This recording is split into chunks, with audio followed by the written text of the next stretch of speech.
नमस्कार मित्रों, 11 क्लासेस के YouTube प्लेटफॉर्म पे आपका बहुत बहुत स्वागत है। मेरा नाम विवेक है।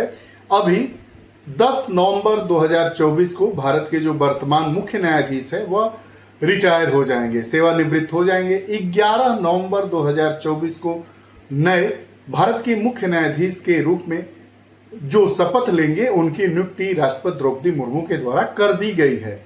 तो आज के हम इस पूरे टॉपिक में यह जानेंगे कि जो नए सुप्रीम कोर्ट ऑफ इंडिया के जो जस्टिस हैं वह चीफ जस्टिस बनेंगे, तो उनके बारे में जानना बहुत ही जरूरी हो जाएगा। इसके पूर्व उनकी जो जस्टिस बनने की यात्रा, उसके बाद चीफ जस्टिस बनने तक की यात्रा क्या रही, कहां से उनकी स्टार्टिंग हुई, क्या क्या किए और वर्तमान में वह भारत के किन किन महत्वपूर्ण पदों पर काबिज हैं, और जानेंगे कि सुप्रीम कोर्ट में जज रहते हुए उन्होंने किन किन महत्वपूर्ण फैसलों को दिया या महत्वपूर्ण फैसले देने वाली बेंच में रहे। उन्होंने अरविंद केजरीवाल को जमानत देने वाले फैसले में भी रहे, और नया संसद भवन बन रहा था, उसमें 3 जजों की जो बेंच थी उनमें 2 जजों से भिन्न इनका फैसला था। इन पूरे फैसलों को जानते हुए आज हम भारत के 51वें जो नियुक्त हुए हैं चीफ जस्टिस ऑफ इंडिया उनके बारे में बात करेंगे।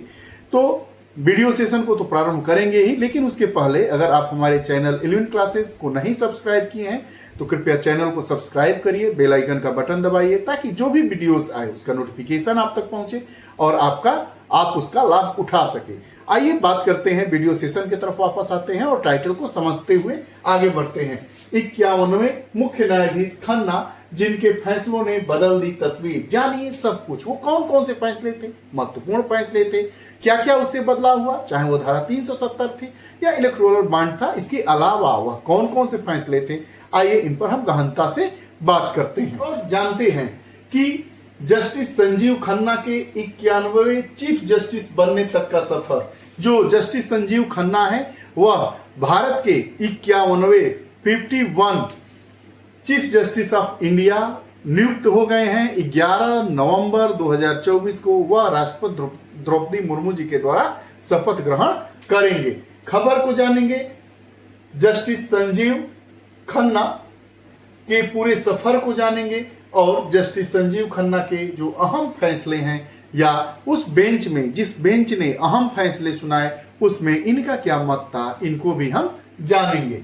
खबर के बारे में आइए बात करते हैं। तो सर्वोच्च न्यायालय के जो न्यायाधीश हैं संजीव खन्ना देश के 51वें मुख्य न्यायाधीश होंगे। वर्तमान मुख्य न्यायाधीश जो चंद्रचूड़ साहब हैं, डीवाई चंद्रचूड़, 10 नवंबर 2024 को अपने पद से रिटायर हो जाएंगे और 11 नवंबर 2024 को मुख्य न्यायाधीश की शपथ लेंगे हमारे जो न्यायाधीश हैं सुप्रीम कोर्ट के संजीव खन्ना जी। अब आइए इसके बारे में हम आगे बात करते हैं।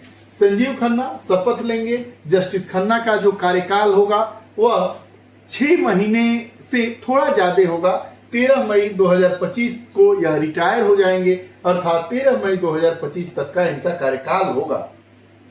जस्टिस खन्ना के बारे में, पूरा नाम जस्टिस संजीव खन्ना है, बड़े घर से हैं, इनके चाचा भी जस्टिस रहे हैं। तो ये सब खैर परिवार पर नहीं जाकर हम इनके बारे में बात करेंगे। जो जस्टिस संजीव खन्ना हैं जो भारत के 51वें मुख्य न्यायाधीश नियुक्त किए गए हैं, 11 नवंबर 2024 को शपथ ले लेंगे। इनका जन्म 14 मई 1960 को हुआ था। वर्ष 1983 की बात करें तो वर्ष 1983 में दिल्ली बार काउंसिल में एक वकील के रूप में नामांकित हुए थे। 1983 में दिल्ली बार काउंसिल के एक वकील के रूप में नामांकित होने वाले जस्टिस संजीव खन्ना भारत के 51वें मुख्य न्यायाधीश नियुक्त हो गए हैं और 11 नवंबर को वह शपथ लेंगे। 2004 में, उसके बाद 1983 से 2004 में दिल्ली राष्ट्रीय राजधानी क्षेत्र के अस्थायी वकील के रूप में इनको नियुक्त किया गया था, जो सिविल के मामले देखते थे। वर्ष 2005 की बात करते हैं तो दिल्ली उच्च न्यायालय के अतिरिक्त न्यायाधीश के रूप में इनको पदोन्नत मिलता है और वर्ष 2006 में अस्थायी न्यायाधीश बनाए गए हैं। 18 जनवरी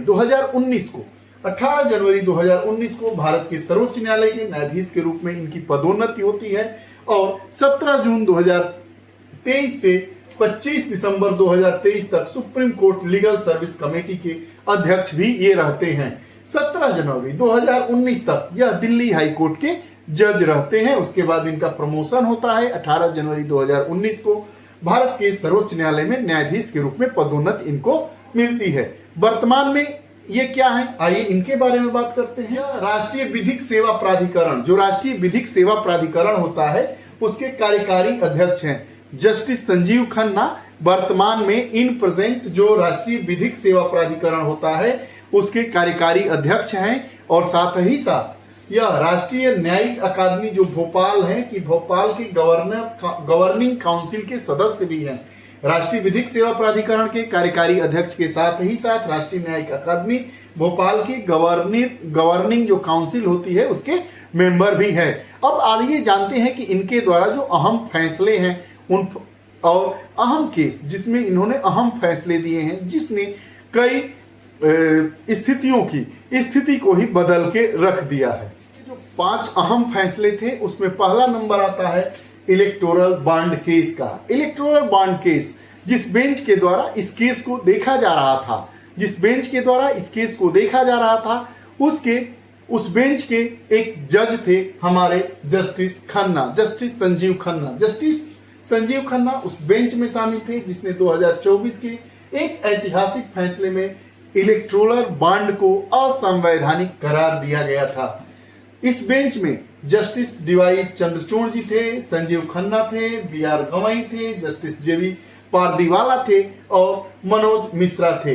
फैसले के जो अहम बिंदु थे वह यह बताए गए थे कि जो इलेक्टोरल बॉन्ड स्कीम है वह सूचना के अधिकार का उल्लंघन करता है और अनुच्छेद 19(1)(a) का भी इसमें उल्लेख किया गया था। इलेक्टोरल बॉन्ड असंवैधानिक करार दिया गया, इस पर भी एक बेहतरीन वीडियो है। आप चाहें तो इलेक्टोरल बॉन्ड के बारे में समझना चाहते हैं और किस पार्टी ने, किस व्यक्ति ने किस पार्टी को कितने चंदे दिए उसके बारे में भी कक्षा है और डिस्क्रिप्शन में उन वीडियोस का लिंक रहेगा, आप चाहें तो आप देख सकते हैं। अब दूसरा जो मामला था अनुच्छेद 370 जानते ही है। अनुच्छेद 370 के द्वारा कश्मीर को विशेष दर्जा मिला था। अनुच्छेद 370 को हटाना एक बहुत बड़ी बात थी। तो जस्टिस खन्ना 2023 में संविधान के अनुच्छेद 370 से जुड़े केस पर फैसला करने वाले बेंच के भी सदस्य थे और अनुच्छेद 370 के तहत ही जम्मू कश्मीर को विशेष दर्जा मिला। 370 के तहत ही जम्मू कश्मीर को विशेष दर्जा मिला था और जस्टिस खन्ना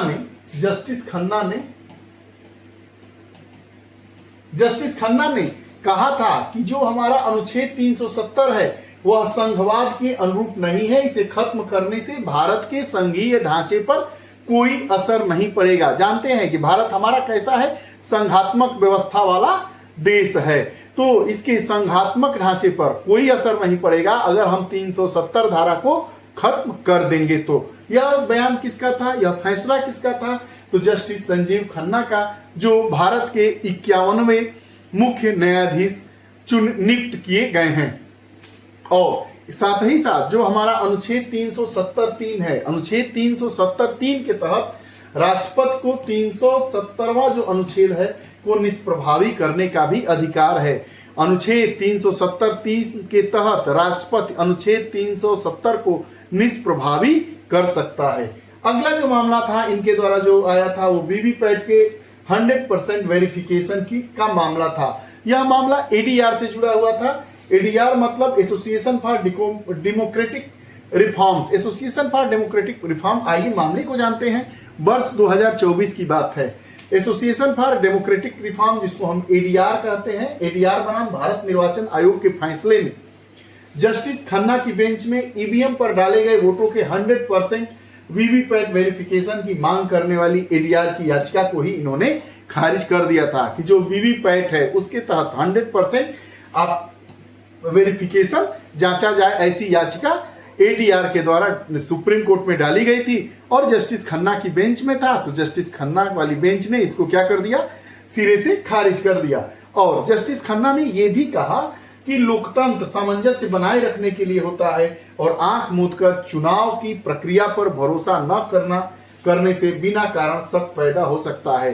आंख मूंद कर चुनाव होने की प्रक्रिया पर हमें क्या करना चाहिए? भरोसा करना चाहिए, नहीं तो यह शक का विषय हो सकता है। अगला जो इनके द्वारा जो अहम फैसला सुनाया गया था, आइए उस पर बात करते हैं। आया चीफ जस्टिस को आरटीआई के दायरे में, चीफ जस्टिस को नहीं, चीफ जस्टिस के कार्यालय को, चीफ जस्टिस के कार्यालय को आरटीआई मतलब राइट टू इंफॉर्मेशन, सूचना अधिकार अधिनियम के दायरे में लाने का फैसला। आइए इस पर भी बात कर लेते हैं। 19 की बात है, 3 नवंबर 2019 को सुप्रीम कोर्ट, एससी मतलब सर्वोच्च न्यायालय, सुप्रीम कोर्ट ने अपने आदेश में कहा था कि मुख्य न्यायाधीश का दफ्तर अब आरटीआई के दायरे में होगा।